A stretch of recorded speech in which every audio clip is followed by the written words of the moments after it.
Martin Eden fakir ve eğitimsiz bir gençti. Ama bir şekilde zirveye çıktı. Fakat en tepeye vardığında ise etrafında kimse kalmamıştı. Peki Martin Eden nasıl ve neden yalnızlaştı? Bu yalnızlık başarısının bir bedeli miydi? Yoksa onu toplumdan uzaklaştıran, birazdan göreceğimiz başka bir şey mi vardı? Bu videoda Jack London'ın Martin Eden romanına bir yalnızlaşma hikayesi olarak bakacağız ve romanın felsefesini anlamaya çalışacağız. Martin'in fiziksel emekle başlayan hayatının nasıl entelektüel bir yalnızlığa dönüştüğünü, aşkını, sınıf atlama arzusunu, bilgiye olan tutkusunu ve sonunda her şeyin nasıl anlamını yitirdiğini adım adım inceleyeceğiz. Roman, Martin'in burjuva bir aileden gelen Ruth Morse ile tanışmasıyla başlıyor. Martin bir kavgadan kurtardığı Arthur Morse aracılığıyla onların evine davet ediliyor. Bu davet onun için yepyeni bir dünyanın kapılarını aralıyor. Ruth'un zarafeti, eğitimi ve kültürü onun üzerinde derin bir etki bırakıyor. Daha önce kendi yaşamında davranışlarının zarif mi yoksa sakar mı olduğunu hiç düşünmemiş olan Martin, Ruth'un yanında ne kadar sakar olduğunu fark ediyor. Ruth'a duyduğu aşk onu kendini eğitmeye, okumaya ve yazmaya teşvik ediyor. Kendi deyimiyle bir canavardan insana dönüşmek istiyor. Bu amaçla gece gündüz çalışıyor, dil öğreniyor, felsefe okuyor, edebiyatla ilgileniyor ve durmaksızın yazıyor. Ruth'un dünyasına girebilmek için onun gibi sanattan anlayan, kültürlü biri olmaya çalışıyor. Ruth, onun için daha yüksek bir yaşam tarzının ve entelektüel dünyanın bir temsilcisi haline geliyor. Bu nedenle Martin'in ona olan aşkı kendi işçi sınıfını küçümsemesine ve burjuva dünyasına hayranlık duymasına sebebiyet veriyor. Bu dönüşüm arayışı kişisel temizlik ve görgü kurallarına kadar uzanıyor. Diş fırçası alıyor, dişlerini fırçalama alışkanlığı ediniyor ve boyun bağı ile kolalı yakaya kadar her şeyde kişisel bir değişim gerçekleştirmeye karar veriyor. Ruth tıpkı Jack London'ın ilk aşkı Mabel Applegarth'ın London'a yaptığı gibi Martin'e dil bilgisi dersleri vermeye başlıyor ve İngilizcesini düzeltiyor.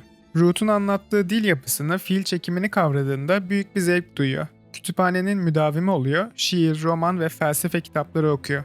Bu süreçte zihni adeta bilgi oburluğu içinde büyüyor. Martin'in yükselme çabası bir yandan doğup büyüdüğü işçi sınıfının değerlerinden uzaklaşarak onu eski arkadaşlarına yabancılaştırıyor. Onların kaba davranışları ve basit zevkleri ona yabancı gelmeye başlıyor. Diğer yandan da dahil olmaya çalıştığı burjuva çerçevesi tarafından tam olarak kabul görmüyor. Zira burjuva çevresine girip onların değerlerini yakından tanıdıkça bu dünyanın yüzeyselliği, ikiyüzlülüğü ve samimiyetsizliğiyle karşılaşıyor. İnsanların statü ve başarıya biçtikleri değerlerin derinlikten yoksun olduğunu anlamasıyla hayalleri sarsılmaya başlıyor. Martin yazarlık hayalini gerçekleştirmek için geçimini sağlamak zorunda. İlk olarak gemilerde çalışıyor ancak kazandığı paralar tükenince daha çok okuyup yazabilmek için bir çamaşırhanede çalışmaya başlıyor. Çamaşırhanedeki ağır çalışma koşulları Martin'in hem fiziksel hem de zihinsel sağlığını olumsuz etkiliyor. Joe ile çalıştığı çamaşırhane, Karl Marx'ın yabancılaşma kavramı üzerinden işleniyor. Martin insanlıktan çıkıyor, kendine ve ilgi alanlarına yabancılaşıyor, adeta bir makinenin dişlisi haline geliyor. Bu durum Ruth'a olan aşkını bile hatırlamasını engelliyor. Bu ağır işten de ayrılıyor çünkü gece gündüz çalışmanın ruhuna ve bedenine iyi gelmediğini fark ediyor.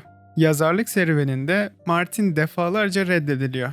Editörler ona matbu red yazıları gönderiyor, kişisel bir not bile yazmıyorlar. Editörlerin makineleşmiş olduğunu düşünüyor. Bu süreç onun hayal kırıklığını daha da derinleştiriyor. Ruth da onun yazarlık hevesini desteklemek yerine makul bir adam olmasını, yani düzenli bir iş bulmasını istiyor. Ruth onun yazdıklarını amatörce buluyor ve edepsiz olarak nitelendiriyor. Martin ise yazılarındaki derin anlamı Ruth'un kavrayamadığını hissediyor. Ruth kendisi edebiyat fakültesinden mezun olmasına rağmen Martin'in entelektüel gelişimini takip edemiyor ve bunu Martin'in yetersizliğine yoruyor.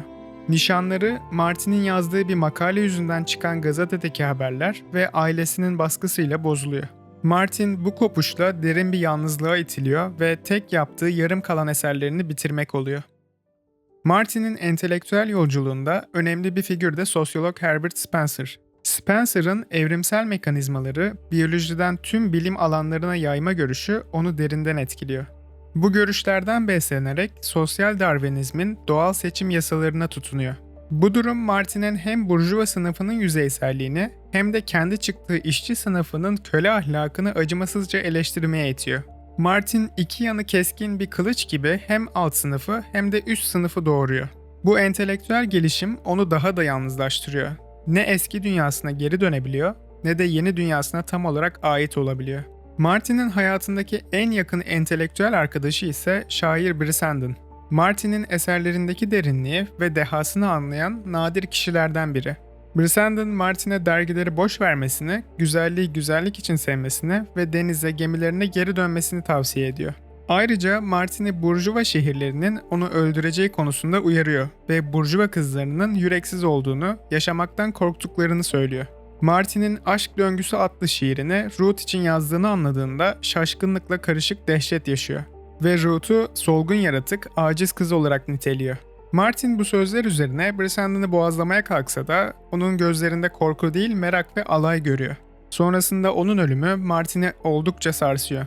Bu kayıp onun yaşamında büyük bir boşluk yaratıyor ve onu anlamsızlık duygusuna daha da yaklaştırıyor. Uzun ve zorlu bir mücadele sonrası Martin nihayet yazar olmayı ve ün kazanmayı başarıyor. Her yerden para akmaya başlıyor. Kitapları en çok satanlar oluyor, röportajlar veriyor.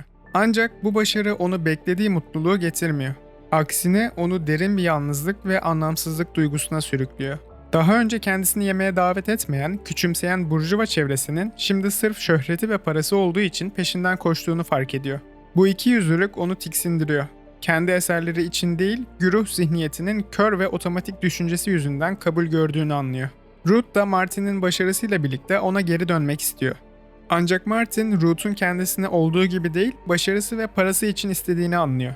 Bu durum onun aşkı bile sorgulamasına neden oluyor.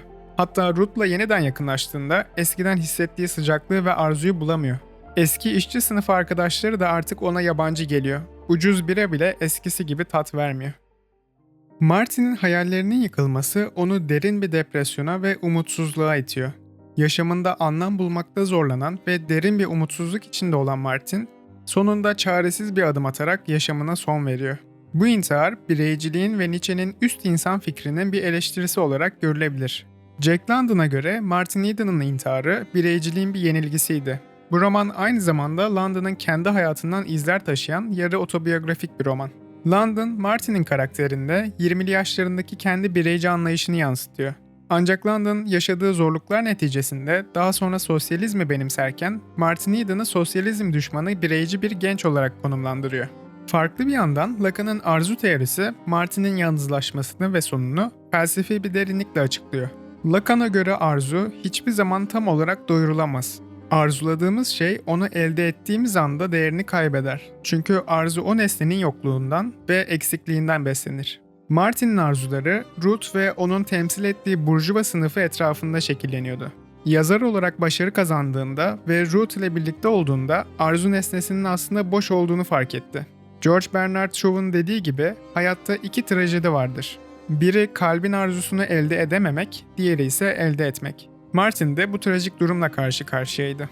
Onun için önemli olan hedefine varmaktı. Bunun onu mutlu edeceğine inanıyordu.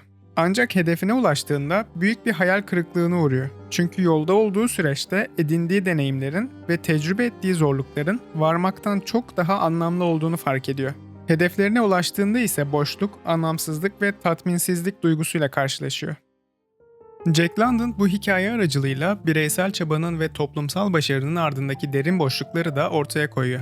Martin kendi çabasıyla sınıfını aşmaya çalışan bir idealistken nihayetinde kendi hayallerini sorgulayan bir nihiliste evriliyor. Onun yalnızlığı başarının getirdiği bir bedel olmaktan çok bilgi ve farkındalığın onu toplumdan uzaklaştırmasının bir sonucu. Bununla birlikte bize varoluşsal bir boşluğun ve anlam krizinin zorluklarını güçlü bir şekilde yansıtıyor. Kendi benliğini buldukça içinde bulunduğu dünyanın yapmacıklığını ve anlamsızlığını daha net görmeye başlıyor. Bu derin kavrayış onu her iki dünyanın da dışında bırakıyor ve trajik bir yalnızlığa sürüklüyor.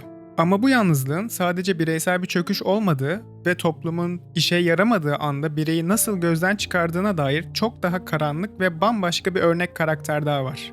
Gregor Samsa. Kafka'nın Dönüşüm adlı o tuhaf hikayesinde bir sabah böceğe dönüşen adam yalnızca fiziksel değil, toplumun gözünde de insanlığını yitiriyor. Peki ama bu hikayede gerçekten dönüşen sadece Gregor mu? Martin Eden yalnızlığına yükselerek ulaşmıştı. Gregor Samsa ise yalnızlığına düşerek gömülüyor. Şimdi bu iki yalnızlık arasında bir köprü kuralım Ve Kafka'nın Dönüşüm adlı hikayesine ekranda çıkan bu videoyla bireyin toplumdaki yerini sorgulayan felsefi bir metamorfoz olarak birlikte irdeleyelim.